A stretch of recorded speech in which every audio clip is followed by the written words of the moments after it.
안녕하세요. 저는 미녀와 야수 소리를 들으며 다들 만류했던 결혼을 굳이 했다가 이혼을 하게 된 여자입니다. 미녀라니 제 입으로 말하기가 참 민망하네요. 이야기를 하자면 별 수 없이 제 외모를 남들이 칭찬해주는 대로 표현하게 될 텐데 듣기 불편하시더라도 양해 부탁드려요. 저는 살면서 못생겼다는 말을 들어본 적이 없습니다. 어떤 무리에 소속되었든 그 울타리 안에서 항상 외적인 면모가 손에 꼽힐 만큼 예쁘다는 말을 많이 들었어요. 예쁘다는 칭찬은 여자라면 다 좋아할 말이지만 그것 때문에 피해보는 경우도 적지 않게 있는데요. 제가 바로 외모 때문에 피해를 본 사람들 중 한 명입니다. 그것도 하필 결혼 과정에서요. 다들 혹시 이런 말 들어본 적 있으실지 모르겠어요. 잘생긴 놈들은 얼굴값하고 못생긴 놈들은 꼴값한다는 거요. 저는 외적인 칭찬을 많이 받는 편이지만 한 번도 제 외모로 특혜를 바라거나 잘난 체한 적이 없거든요. 단언컨대 절대 외모로 사람을 함부로 평가한 적이 없는 사람이에요. 그런 제가 이번 결혼을 통해서 아주 제대로 꼴값 떠는 신랑을 만났지 뭡니까? 저는 아직까지도 그런 남자를 만난 것이 제 인생 최대의 실수를 넘어서 가장 수치스러운 일이었다고 생각합니다. 지금부터 야수 같은 남자가 눈만 높아서는 얼마나 꼴값을 떨었길래 이혼까지 하게 되었는지 들려드릴게요. 사람들이 제게 항상 하던 말이 있었습니다. 너는 당연히 너만큼의 수준인 남자를 만날 것이라는 말이요. 다들 제가 못해도 평균 이상의 조건인 남자들만 만날 거라 생각했다는데 저는 대다수 사람들의 생각과 달리 제일 못생긴 남자와 사랑에 빠져 결혼을 하게 된 케이스입니다. 저와 남편의 만남은 외적인 차이가 심했던 만큼 만남조차 순순하지 않았어요. 누가 저한테 남편 수준의 사람을 소개해주려 하지도 않았고 다들 제가 눈이 높을 거라고 생각해서 잘난 남자들만 만족할 거라고 생각했대요. 하지만 저는 사람들 생각과는 완전히 다른 이미지입니다. 저는 평소 연애에 관심도 없고 꾸미는 것에도 흥미 없고 놀러 다니는 것도 그다지 즐기지 않는 사람이었거든요. 제 삶은 집과 직장이 다였던 인생이었습니다. 그러니까 이 말뜻은 제가 남편과의 만남이 순순하지 않았던 건 저와 남편을 이어줄 생각조차 안 했던 친구들 입장과 어디 바깥을 활보하지 않는 제 집순이 성향 때문이었다는 겁니다. 절대 남편 수준을 무시해서가 아니었죠.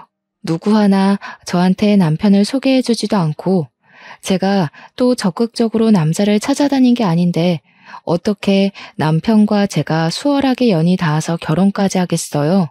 제가 남편을 처음 만났던 건 친구 생일 파티 때였습니다. 중학교 동창이 생일 파티로 친구들을 초대해 외식을 한다는 얘기에 그날은 제가 퇴근하고 화장을 좀 한 뒤 그 장소로 갔었어요. 거기서 저는 친구의 친구인 남편을 처음 만나게 된 겁니다. 잘생긴 남자들한테도 별로 설렘을 못 느끼는 제가 남편 수준의 외모가 눈에 들어올 리 없었는데요. 그래서 당시 남편이 저를 어떤 눈길로 보고 있었는지도 몰랐거든요. 그런데 며칠 뒤 친구가 저한테 기함을 하면서 말해주는 겁니다. 내가 남 평가하는 것 같아서 웬만하면 이 말까진 안 하려고 했는데 걔 너한테 관심 있다더라? 대체 그런 용기는 어디서 나오는 건지. 하여튼 조심해. 나한테 관심 있다고 하는데 왜 조심해? 날 좋게 봐준 거면 고마운 일 아닌가? 뭐 이렇든 저렇든 난 이미 관심 없어. 조심해야 돼. 걔가 못생겼는데 자존심은 무지 세거든. 애가 착하긴 해도 너를 탐낼 수준은 아니야. 네가 천배만배 아까우니까 조심하라고.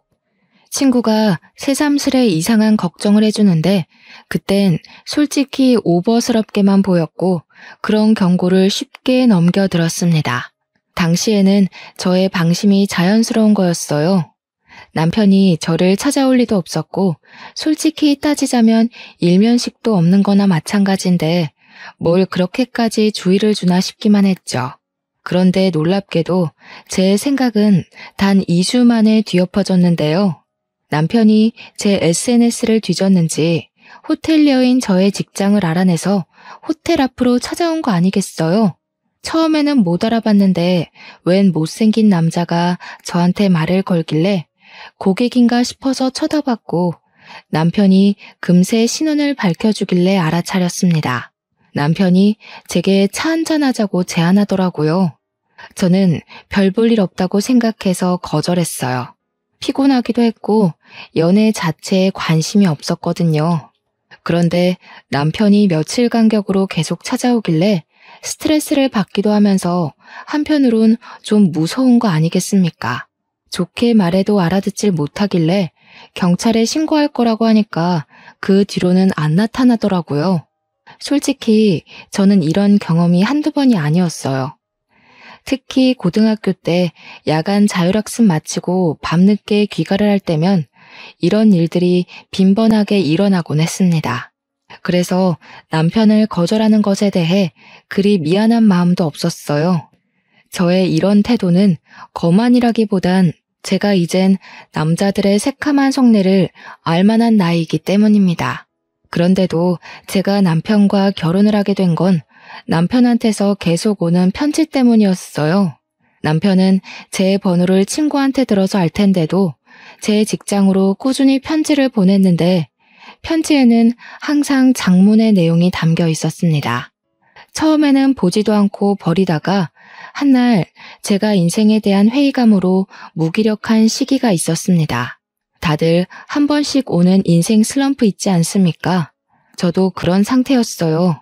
그래서 마치 아침 신문을 배달받는 것처럼 오던 편지를 한번 뜯어서 읽어본 적이 있었거든요. 내용은 별거 없었습니다. 그냥 자기 일상 얘기도 있고 날씨 얘기, 인간관계 얘기 등등 누가 라디오를 들려주는 것처럼 그런 일반적인 사람의 흔적이 묻어 있었습니다. 거기서 제게 인상 깊었던 부분은 편지의 마지막 멘트에 항상 제 마음을 복돋아주는 명언이 하나씩 적혀 있었다는 겁니다. 신기하게도 그 뒤로 그 편지를 받으면서 남들 사는 세상살이를 좀 더 폭넓게 느끼게 되었고 마치 포춘 쿠키 안에 행운의 매물을 보는 것처럼 적힌 명언대로 제가 지혜로워지는 느낌까지 받았어요. 그렇게 남편이 주는 편지를 통해서 저도 모르게 자존감이 서서히 채워져 갔죠. 덕분에 슬럼프 시기도 해를 넘기지 않고 훅 지나가 버렸습니다. 그러길 1년이 지속되었을까요? 이젠 남편의 편지가 기다려지고 남편이 뭘 하고 지내는지가 궁금하더라고요. 처음으로 남편을 제대로 마주보고 앉아 대화를 나눠보고 싶다는 생각이 들었습니다. 그래서 제가 그 많은 편지를 받았음에도 불구하고 딱 한 번 답장을 보낸 적이 있었는데요. 제 전화번호와 함께 만나자는 내용을 담아서 보냈고 그렇게 저희는 정식 만남을 갖게 된 거죠. 대화를 해보니 남편은 제가 아는 남자들 중 가장 착하고 성실하고 바보 같은 사람이었습니다. 모태솔로라고 하던데 여전히 남편의 외적인 부분은 제 타입이 아니었지만 그날따라 남편이 다르게 보이더라고요. 제가 사람 내면만 보고 완벽하게 넘어가게 될 줄은 정말 상상도 못했는데 그 길로 저는 결혼 약속까지 하게 됐습니다. 주위에서 저와 남편의 관계를 정말 많이 만류했어요. 제가 아깝다는 소리를 엄청 많이 들었습니다. 당연히 그들은 저처럼 남편의 진정한 내면을 모르니 그렇게 생각할 수도 있겠죠. 그럴 것 같아서 저는 그때마다 사람 외모만 보고 마음대로 판단 짓지 말라고 따끔하게 충고하곤 했습니다. 결혼식에선 보통 신부가 눈물을 많이 보이는데 저의 경우엔 남편이 울었어요. 항상 저를 자기한테 과분한 사람이라 대우해주고 자기가 무슨 복이 있어서 저처럼 아름다운 여자랑 결혼할 기회가 닿았는지 고맙기만 하다고 하더라고요. 제가 그땐 콩깍지가 단단히 쓰였었나 봐요. 그렇게 우는 남편이 귀여워 보였습니다. 결혼해서도 남편은 제가 친정에서도 받아보지 못했던 대접을 매일같이 해주며 공주로 대해줬습니다. 남편의 마음은 고맙지만 한편으로는 남편이 자처해서 집사 노릇을 하는 게 불편해서 제가 서로 맞춰가자고 말린 적도 있었어요. 그럼에도 남편은 자기가 좋아서 하는 거라며 제게 헌신하는 걸 끝까지 고집부리더군요. 차라리 그 정도까지 제게 노력하지 않았다면 제가 남편에게 좀 덜한 배신을 느꼈을지도 몰라요. 제 인생은 가장 행복한 기점을 딱 찍고서 그대로 수직하강하였습니다. 행복할 줄 알았던 제 결혼 생활에 금이 가기 시작한 건 남편의 잦은 술자리로 인해서 제 몸매에 변화가 오면서부터였어요.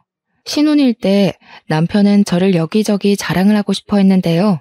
그 때문에 술자리를 정말 많이 돌았습니다. 그러면서 남편처럼 똑같이 모태솔로의 못생긴 친구들한테 저를 보여주며 마치 그 무리를 군림하게 된 왕처럼 행동을 했어요. 매번 착하고 순한 남편만 보다가 친구들 앞에서 기세등등한 남편의 모습을 보니 그건 제게 좀 낯설었습니다. 그래도 오죽 내가 좋아서 나를 자랑하고 싶을까 싶어 저는 남편이 같이 친구 만나러 가자고 조르는 술자리마다 함께 참석하여 남편 친구들과 잘 어울려 놀았어요. 평소 술은 입에도 안 달고 살던 제가 단기간에 술자리와 야식자리가 많아지니까 당연히 급속도로 살이 찔 수밖에 없더군요. 몸매를 관리해야 되는 직업이기도 하고 먹는 것에 욕심 없어 몰랐는데 살은 한번 찌는 게 보이기 시작하면 무서운 속도로 불어난다는 걸 알았습니다. 직장 유니폼도 작아져서 2사이즈 큰 걸로 다시 주문하는 지경까지 되고 말았죠. 내 몸 내가 찌는 거 누구보다 제가 잘 알거든요.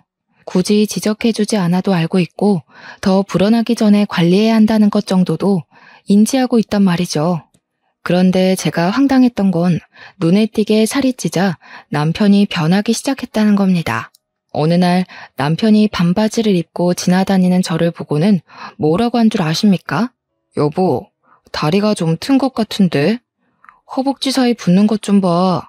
그러다 한순간에 뚱뚱이들 계열 타겠어. 이리 와봐. 남편은 제가 제 자신을 관리하는 것보다 더 저의 외적인 것에 간섭을 많이 했습니다. 제가 원래도 꾸미는 걸 안 좋아한다고 했잖아요.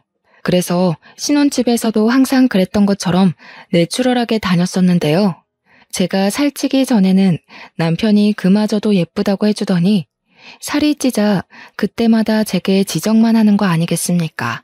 저더러 부부라고 너무 풀어지지 말자고 조언인 척 경고를 하더라니까요.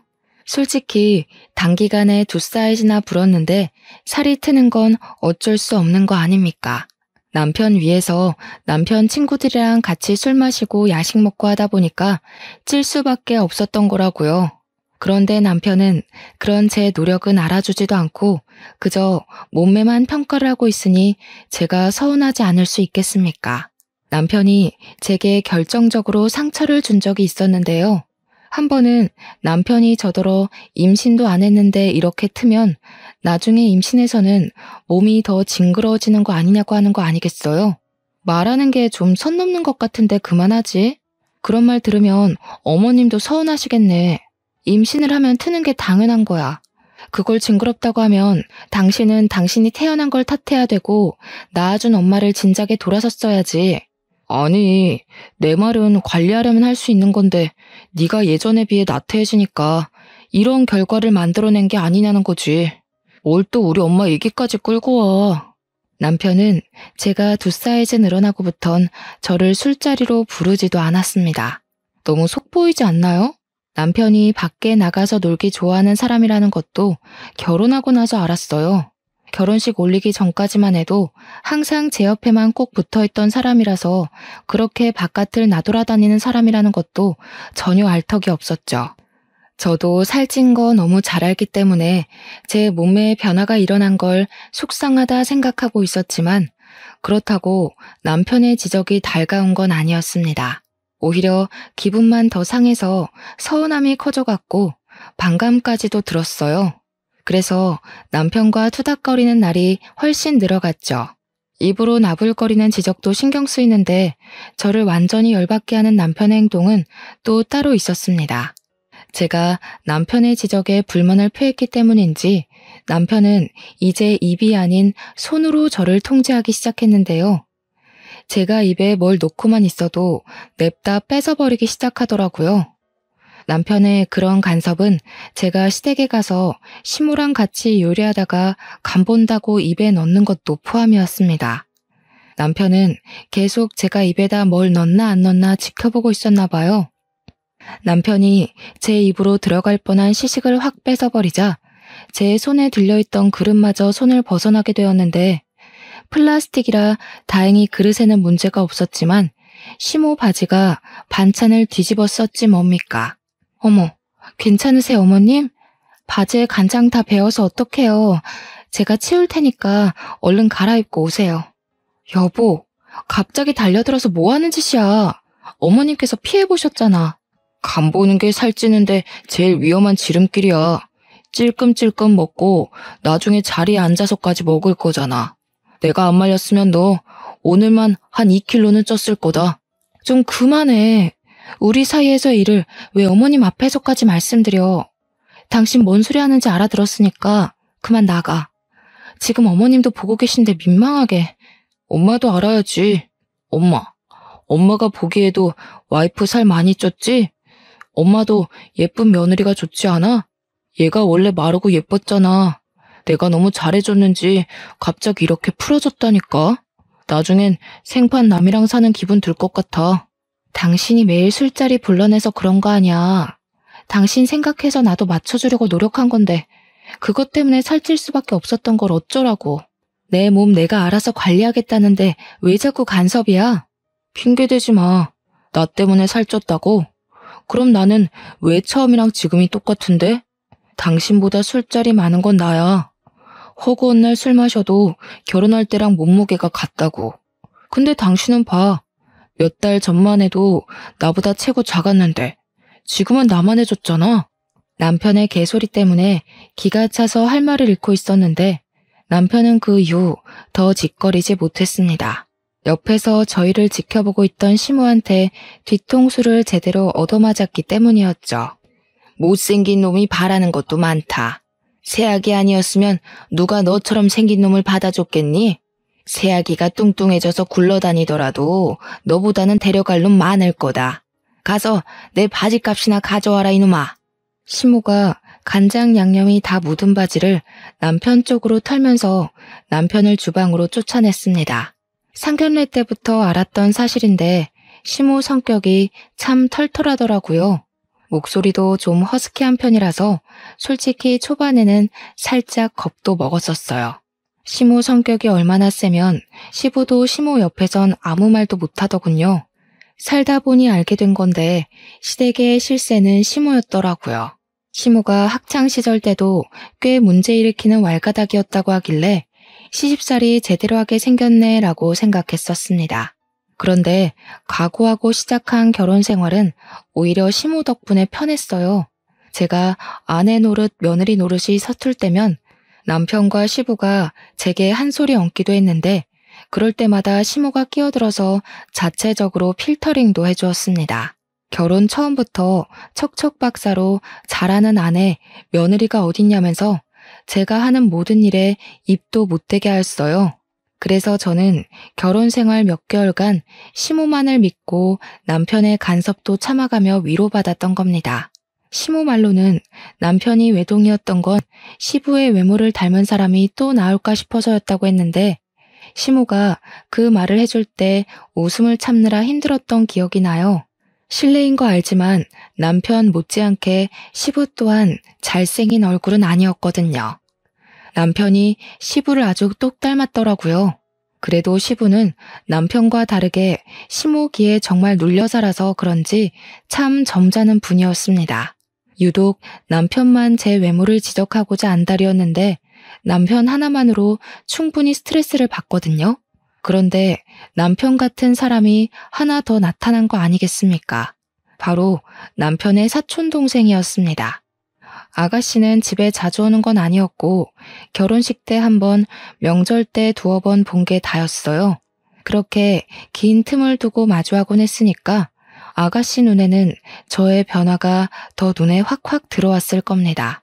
아무리 그래도 그렇지 아가씨랑 저는 말 그대로 10손가락 안에 꼽힐 만큼만 봤을 뿐 서로 함부로 할 만큼 가까운 사이가 아니었거든요. 그런데 아가씨가 제 몸매를 대놓고 지적을 하더라고요. 저보다 한참 어리던데 솔직히 식구라고 해도 좀 무례한 짓 아닌가요? 아, 참고로 아가씨도 못생겼습니다. 언니, 임신도 하기 전에 살쪄서 오빠가 일할 맛이 안 나겠어요. 나중에 임신까지 하면 굴러다니는 거 아니에요? 네가 봐도 그렇지. 아무도 내 말에 동감을 안 해줘서 얼마나 억울했는데. 이참에 네가 우리 집 좀 자주 와서 내 와이프 정신 좀 차리게 해주라. 저것 봐, 다리가 완전 무다리가 됐잖아. 저게 어디 여자 다리야? 어머, 그러네. 언니, 아무리 그래도 얼굴 믿고 너무 관리 안 하는 거 아니에요? 솔직히 언니는 관리 안 할 정도로 막 예쁜 건 아니거든요. 언니 같은 얼굴은 몸매가 받쳐줬을 때 빛을 발하는 외모라 반드시 몸매가 날씬하다는 전제가 있어야 된다고요. 아가씨랑 남편은 제가 눈앞에 있기만 하면 신이 나서 저를 앞에 두고 까기 시작했는데요. 제가 한마디 하면 100% 시댁 분위기가 뒤집어질 걸 알고 있기 때문에 최대한 말을 아꼈거든요. 그런데 아가씨도 아가씨지만 남편 입이 가벼운 게 정말 꼴보기 싫더라고요. 한 소리 해야겠다 싶을 정도로 분노가 차올랐던 게 한두 번이 아닌데 제가 한 번도 시댁을 뒤엎은 적이 없던 이유는 남편과 아가씨가 입을 놀릴 때마다 시모가 대신 나서줬기 때문입니다. 시모는 그들에게 늘 같은 소리만 반복했어요. 아주 못생긴 것들이 둘이서 말도 많다. 너희들 둘 재산을 합쳐서 설쳐봐라. 너희들은 가진 것 전부를 걸어야 그나마 보윤이랑 대등해지지 않을까 싶은데 당장 길거리에 나가도 아마 보윤이 모시고 살 사람만 줄을 섰을 거다. 시모가 남편과 아가씨에게 혀를 끌끌 차며 주제에 넘는 소리 하지 말라고 하면 거짓말처럼 둘 다 입을 싹 다물더라고요. 제가 나서서 판을 엎을 필요가 없었다는 거죠. 거기까진 시모 도움 덕분에 참을만 했어요. 그런데 웃긴 건 아가씨가 정말 저희 집에 찾아오기 시작했다는 겁니다. 아가씨는 일부러 제가 쉬는 날에만 맞춰서 찾아왔고 남편이랑 쌍으로 저의 외모를 지적하며 스트레스를 안겨주었어요. 시모 때문에 시댁에서는 저를 시원하게 까질 못했던 두 사람이 신혼집에서는 물 만난 고기처럼 펄쩍펄쩍 뛰었습니다. 여기서 누가 봐도 재수없는 건 당연히 남편이잖아요. 그 남자가 정말 저한테 헌신하고 저를 위해 살겠다고 울던 남자가 맞나 싶었어요. 남편은 그렇게 점차 얄미운 사람으로 변질되어 갔습니다. 스트레스가 2배가 되니까 제 몸에도 결국 이상이 생기더군요. 심신이 망가지니까 육신까지 기력을 잃어서 스트레스성 위경련까지 발병하고 말았습니다. 며칠간 병원 신사를 졌는데도 불구하고 이것들 하는 짓은 갈수록 더해지기만 했어요. 저도 더 이상 말대답만 해주면 안 되겠더라고요.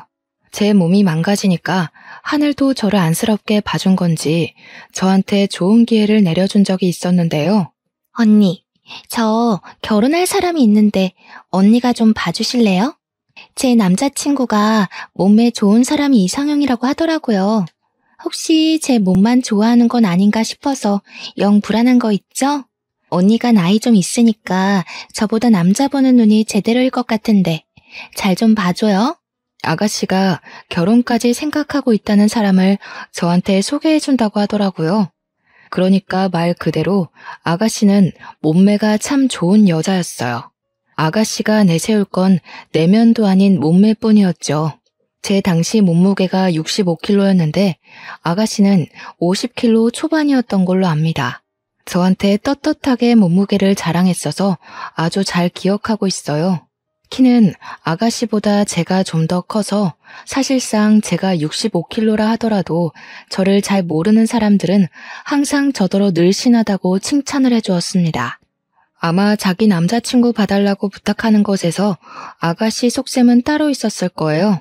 저랑 자기 몸매를 대놓고 자기 남자친구한테 보여주면서 비교하려고 하는 의도겠죠. 너무 눈에 보이는 여우짓이었습니다. 그런 사람들 있지 않습니까? 여우짓 잘 못하는 애들.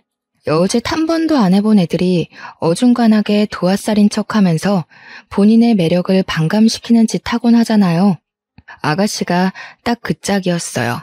제 부른 몸매를 이용해서 자기 남자친구한테 점수를 더 따려는 목적으로 부탁한 거겠죠.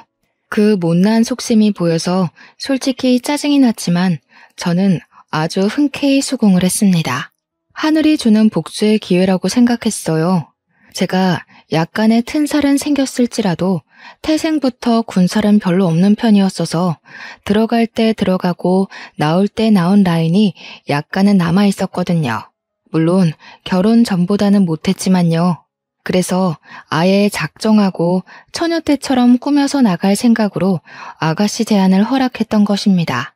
눈에는 눈, 이에는 이가 얼마나 무서운지 그 어린 아가씨한테 알려주고 싶더군요. 저는 일할 때도 피부와 속눈썹 화장만 했었는데 영상을 보고 배우기까지 하며 메이크업에 힘을 줬습니다. 아가씨가 분홍빛 화장을 자주 하더라고요. 도화살인 척하면서 말입니다. 그래서 저도 분홍빛 계열로 메이크업을 했죠. 안 그리던 아이라인까지 그렸고요. 남자들이 환장한다는 기다란 흑색 생머리까지 했습니다. 복장은 당시가 여름이었는데 적당한 라인은 드러나되 살집은 가려지는 옷으로 골라서 입었고 아가씨가 부른 약속 장소로 갔어요. 오랜만에 꾸며서 그런지 은근슬쩍 따라붙는 남자들의 시선도 오래간만에 느꼈습니다. 결혼하기 전에는 몰랐는데 결혼하고 나니까 그런 남자들의 관심이 고맙기만 하더라고요. 그리고 먼저 도착해 있는 아가씨와 아가씨 남자친구를 마주했는데요. 정말 거짓말 아니고 아가씨 남자친구가 저를 보자마자 과자 안주를 먹다가 사례까지 들린 것 아니겠습니까? 당시 가게 분위기는 조명빛이 밝은 편이었는데 아가씨 남자친구 얼굴이 아주 새빨개진 겁니다. 누가 봐도 남자로서의 본능적인 시선과 반응이었습니다. 그보다 아가씨 표정이 아주 볼만했어요. 당시 기억으로는 아가씨도 꽤나 힘을 주고 온 차림새였던 걸로 압니다. 그럼에도 불구하고 얼굴이 못생기니까 그만한 태가 잘 안 살더라고요. 아가씨는 제가 집에서처럼 후줄근하고 꾀지지하게 나올 거라 생각했나 봐요. 제가 너무 펑퍼짐한 옷만 입고 다녀서 제 몸에 군살이 있는지 없는지도 몰랐겠죠. 아가씨는 저를 한참이나 훑어보면서 자기 남자친구의 시선 처리를 신경 썼습니다. 제가 오자마자 찬물이 확 끼얹어진 분위기였는데 속으로 좀 고소하더라고요. 내가 살이 쪄도 너는 나한테 안 된다는 걸 아가씨한테 보여준 셈이라서 정말 쌤통이었습니다. 제가 사근사근 웃을수록 아가씨 표정은 급격하게 썩어갔어요. 그리고 대화하는 내내 아가씨 남자친구는 저를 잘 못 쳐다봤습니다. 저의 예전 경험을 빌어 해석해봤을 때 그건 분명 호감의 태도였죠. 제가 웃을 때마다 아가씨 남자친구가 한 번씩 넋 놓는 표정을 지었는데 그때마다 아가씨가 짜증을 내는 바람에 제게서 시선을 거두길 반복했어요. 그뿐만 아니라 제가 말을 걸 때도 아가씨 남자친구는 얼굴이 쉽게 빨개졌습니다. 아가씨 남자친구는 제 남편처럼 그렇게 잘난 남자는 아니었어요. 딱 아가씨 수준에 만날 것 같은 그 정도의 남자였죠. 그날 약속 자리는 완벽한 저의 승리로 마무리되었습니다. 제가 외모로 자랑질하는 걸 좋아하는 사람이 아닌데 남편이랑 아가씨한테는 이렇게까지 해서라도 보여줘야겠더라고요. 아가씨 남자친구분 괜찮아 보이네요. 요즘 말 한마디 할 때마다 얼굴 빨개지는 사람 드문데 아주 순수하신 것 같아요. 오히려 아가씨께서 복받은 거일 수도 있어요. 결혼 긍정적으로 생각해보세요. 언니, 일부러 이러고 나왔죠? 저랑 남자친구 사이 방해하려고 갑자기 안 하던 화장을 왜 하는데요? 내 남자친구랑 소개팅하는 것도 아니고 언니가 왜 이렇게까지 치장하고 나와서 우리 사이 방해하는 거냐고요. 방해요? 저는 아가씨 남자친구니까 단정하게 예의를 갖췄을 뿐이에요. 제가 이렇게 나왔다고 둘 사이가 방해되는 거면 그 남자친구분이 아가씨 별로 안 좋아하는 거겠죠. 아니면 겉모습에 쉽게 현혹되는 사람이거나. 아가씨는 속에 열불은 나지만 더 따질 건더기가 없어서 획 돌아섰고 남자친구가 대기하고 있는 차로 쌩 가버렸습니다. 데려다주는 걸 바란 건 아닌데 그래도 아가씨 부탁으로 제가 그 자리에 갔으면 태워줄까요? 한 소리 정도는 들을 수 있는 거 아닙니까? 그런 말조차도 안 하고 볼일 끝났다는 듯 가버리더라고요. 아가씨 입장에선 제가 자기 남자친구랑 한시도 같이 있는 걸 바라지 않겠죠. 그리고 바로 그날 집으로 돌아오는 길에 저는 아주 황당한 장면을 목격하게 되었습니다. 집 가는 길에 남편이 잘 다니는 술집이 하나 있는데 그날 밤에도 남편이 그곳 앞에 있더라고요. 그런데 웬 여자를 하나 끼고 있는 거 아니겠습니까? 남편한테는 여자 사람 친구가 없어요. 남중남고 공대를 나왔기 때문도 있고 여자를 어울릴 만한 매력도 없던 사람이었거든요. 남편이 언제 한번 저보고 신혼초 때와 다르게 겉모습이 변해서 스킨십할 생각이 안 든다는 말을 한 적이 있는데요. 그래서 바람이라도 피기로 작정한 건가 싶더라고요. 저는 제가 남의 외모를 깎아내리며 무시하는 면이 있다는 걸 남편 덕분에 깨우쳤습니다. 남편이 여자를 끼고 동네방네 들릴 목소리로 하하거리고 있는데 순간 그 꼴을 하고도 바람 피울 용기가 있네 싶은 거 있죠. 못생긴 놈이 바람나면 진짜 더 화나는 거라고 친구한테 들은 적 있는 말인데 충분히 공감이 되었습니다. 남편 얼굴로도 바람을 피울 수 있구나, 바람에는 조건이 없구나 생각이 들더군요. 저는 남편이 웬 여자 허리를 감고 있는 모습을 카메라로 찍으면서 그곳으로 갔습니다. 제가 오랜만에 빡세게 화장을 했더니 처음엔 남편 친구들이 저를 못 알아보더라고요. 제게 길을 터주면서 가게 문까지 친히 열어주는데 그때 저와 남편의 눈이 정통으로 마주쳤습니다. 남편은 저를 보고 와 하는 눈빛으로 구경하는 것 같다가 뒤늦게 놀라서 사색이 되는데 그 몰골이 얼마나 우스웠는지 몰라요. 그리고 남편 옆에 딱 붙어있던 여자는 역시나 남편 수준에 걸맞은 같은 급의 여자였습니다. 여보? 아니 어떻게 된 거야? 이렇게까지 차려입고 어디 갔다 오는 길인데 그보다 무슨 바람이 들어서 안 하던 치장을 다 했어? 축하해, 새 부인 맞이하게 된 거.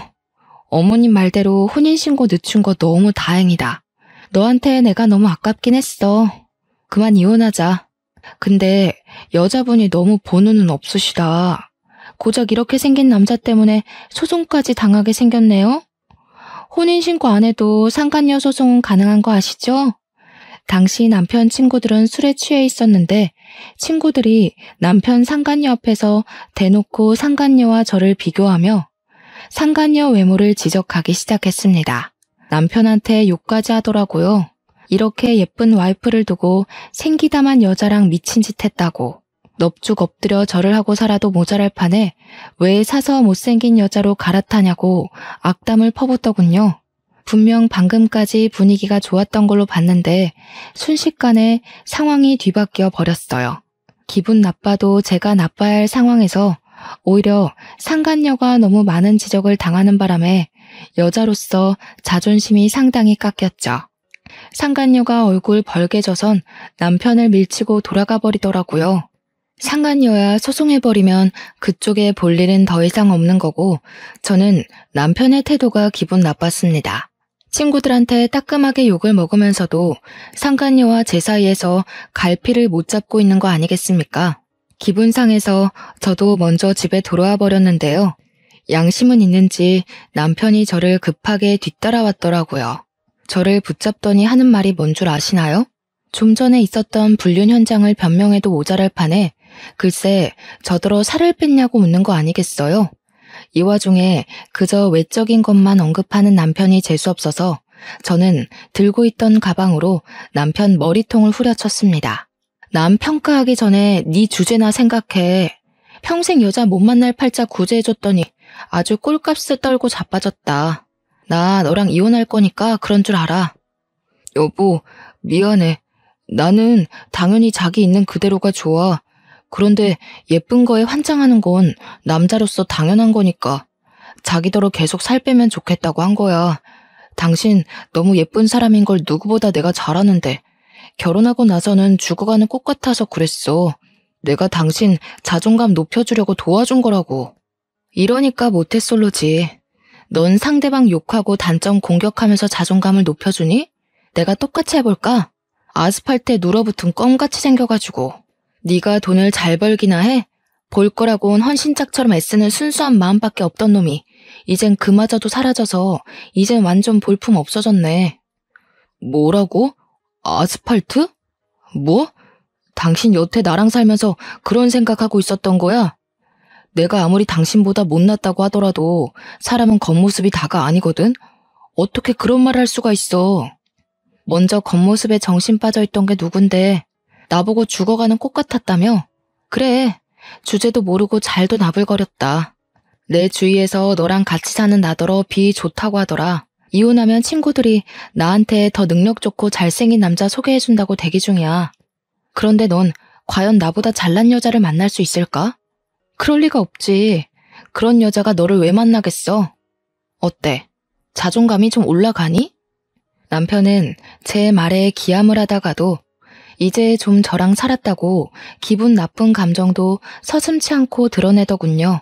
저한테 몸매 지적하면서 껍데기 변했다고 나무랄 땐 언제고 꼴에 외모 지적받으니까 기분이 상했나 보더라고요.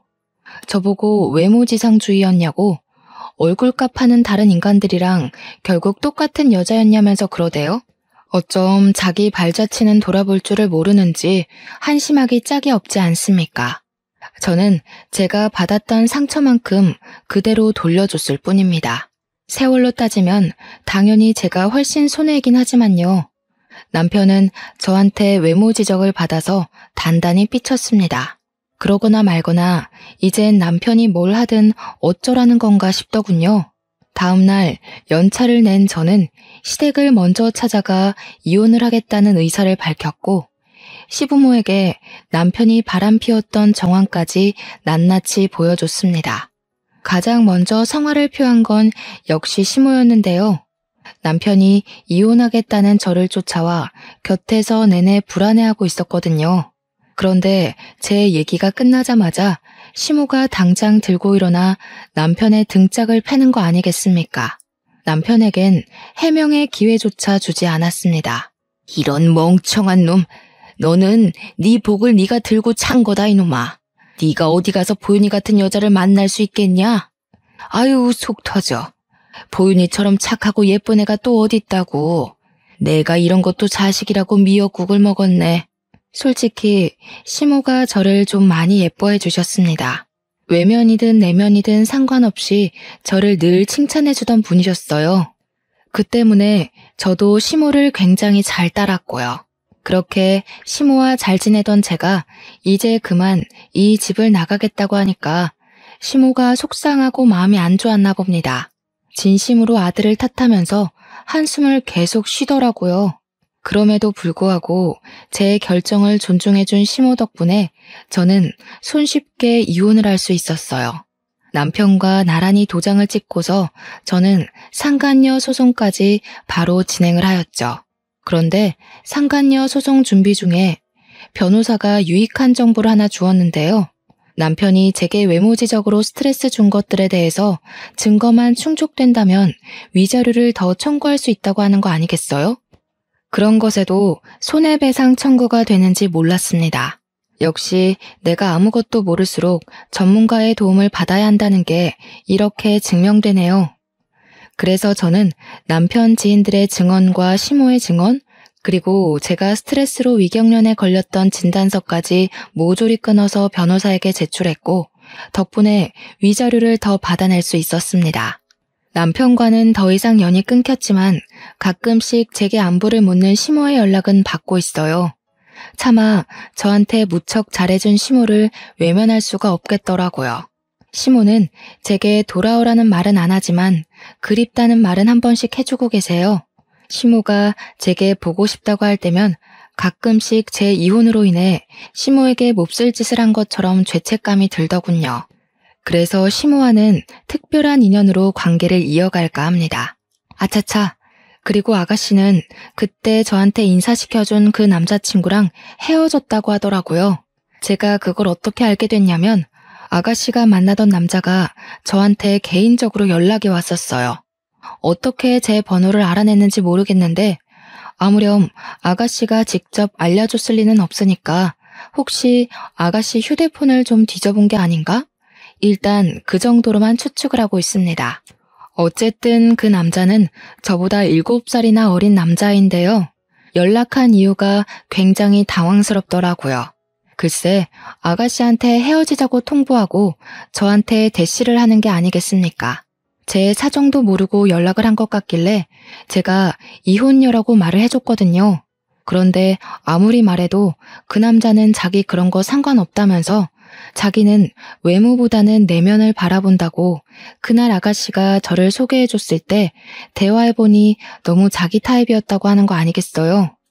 듣는데 어쩜 제 못난 전남편과 수법이 똑같던지 고작 2-3시간 만에 제 내면을 보였을 리가 있겠어요? 결국 자기도 내 외모에 반해놓고 내면 타령을 하면서 입에 발린 말을 해대는데 자꾸만 전남편 모습이 겹쳐서 불쾌하더라고요. 제가 말씀드렸죠. 이 남자도 딱 아가씨 수준에 걸맞은 촌스러운 남자라는 건 말입니다. 저한테 내면 타령하면서 매달리는데 한숨밖에 안 나오더군요. 그냥 차단 박으려고 했는데 과거에 저한테 막말하던 아가씨가 떠올랐지 뭡니까. 유일하게 아가씨한테만 별 타격을 못 주고 이혼해버렸는데 마지막 피 한 방울까지 제대로 빨아먹어주고 싶더라고요. 그래서 그 남자애가 연락 온 거 전부 캡처해서 아가씨한테 전송해버렸습니다. 아가씨가 곧바로 전화가 오길래 받지도 않고 끊었더니 제가 받을 때까지 미친 듯이 연락을 해대더라고요. 벼랑간 더 이상은 제 손밖을 벗어난 일이라 생각하고 남자애랑 아가씨 둘이서 잘 해결하길 바랄 뿐으로 손 털어버렸네요. 그리고 저는 현재 이혼녀지만 당당하게 살고 싶어서 다이어트를 열심히 했어요. 식사량만 줄였더니 바로 5kg가 빠져버리더군요.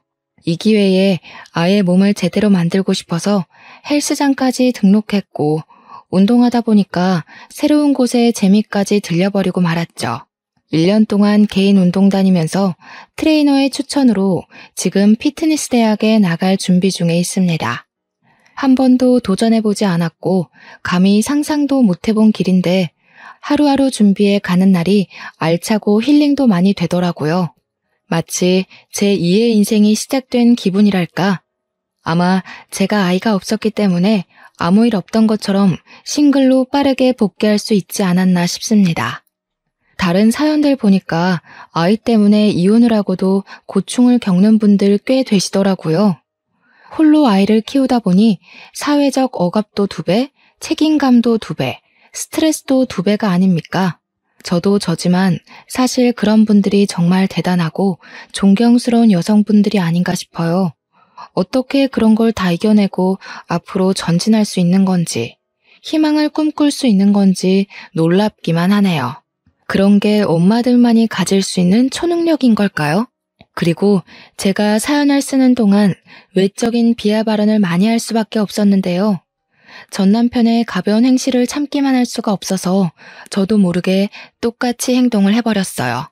그 부분은 반성하고 있고 어디 가서 함부로 남의 겉모습만 보고 판단하지 않도록 저를 끊임없이 돌아보고 있습니다.